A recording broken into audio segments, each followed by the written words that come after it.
Pour l'instant, on va s'occuper de la faune locale. On adore ça avec Églantine Émeillé.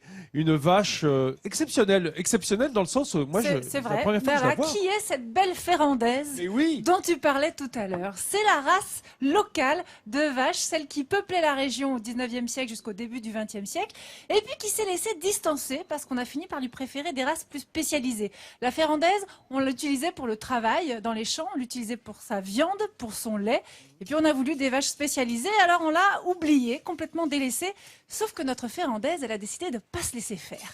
Aidée de quelques éleveurs, elle est revenue en force et aujourd'hui on commence à nouveau à la revoir. C'est une bonne chose parce que c'est une parfaite montagnarde, la Ferrandaise, la Ferrandaise, elle doit son nom à Clermont-Ferrand. Et on va aller en savoir plus sur elle en allant visiter un élevage à Nebouza, c'est tenu par Julien et comme par hasard c'est juste au pied des volcans. Le Puy-de-Dôme, c'est la terre des Ferrandaises. Et si elles sont toujours dans nos pâtures aujourd'hui, c'est grâce à des passionnés comme Julien.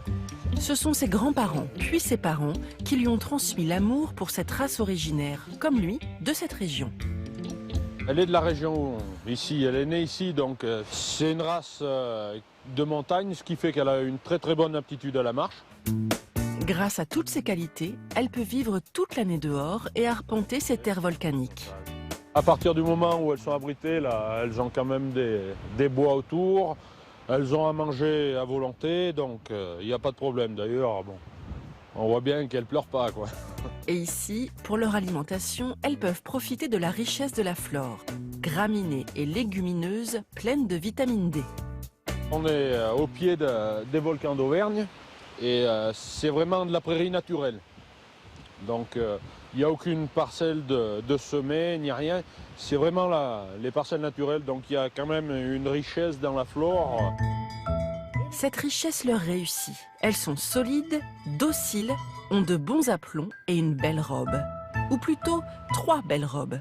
La barrée, la brégnée et la poudrée. Alors, la poudrée, c'est ce style de robe, c'est-à-dire que c'est assez blanc et piqueté de couleurs. Avec, on voit les sourcils colorés, les oreilles et le nez.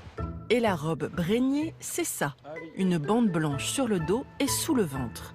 Enfin, la robe barrée comporte une seule spécificité, un triangle blanc sur le front. Ce qui est certain, c'est que Julien est très attaché à cette race et à sa région. Il ne quitterait tout ça pour rien au monde. On est son propre patron, on est dans la nature, au contact avec les vaches. Et c'est quand même une grande chance, ça, parce que même s'il ne fait pas toujours beau, c'est un plaisir quoi, d'être dehors avec les animaux. On est dans un cadre quand même qui est vraiment joli. Une race ancrée dans sa région, des éleveurs passionnés. Une chose est sûre, la Ferrandaise a de beaux jours devant elle.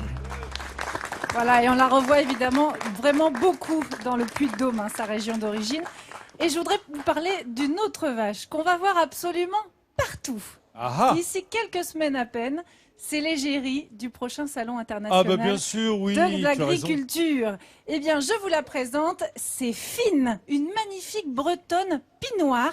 C'est un très grand honneur pour cette petite race. C'est la plus petite race de vache de France. Et quand je parle de petite, je parle de sa hauteur au garrot. Elle mesure qu'à 1m17, mais 450 bons kilos quand même. C'est la première fois qu'une bretonne sera l'égérie du salon. Et donc voilà, elle a fait ses premiers pas comme ça devant la caméra. On va la voir absolument partout. Et si vous voulez aller l'admirer sur place, c'est dans l'allée de Prestige du pavillon 1. Le prochain salon de l'agriculture, c'est du 25 février au 5 mars. Ce sera la 54e édition. L'année dernière, on a eu quand même plus de 600 000 visiteurs.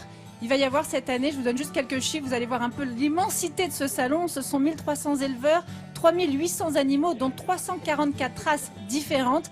Et évidemment, on y sera tous les jours avec vous et avec Hélène. On va courir toutes les allées pour vous présenter toutes ces races. Oui, Églantine, merci. On y sera à partir du lundi 27 février. Si vous voulez voir le salon d'agriculture dans Midi en France, sachez qu'on passera en revue dans la semaine du salon toutes les régions de France, petit bout par petit bout. On fera une sorte de best-of. C'est un peu notre festival de cave à nous, le salon de l'agriculture.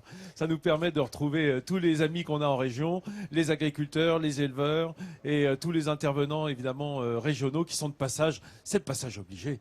Tu passeras nous voir peut-être Avec grand plaisir, lui, je si viendrai t'es vous dans le voir. coin. Moi, j'aime bien le salon de l'agriculture. j'y vais de temps en temps. Je préfère encore les vaches dans les prés là autour d'ici, mais Ah bah, et comment? voir Elle dans aussi, et dans l'assiette. Surtout les belles ferrandaises qu'on a vues avec Églantine il y a une seconde.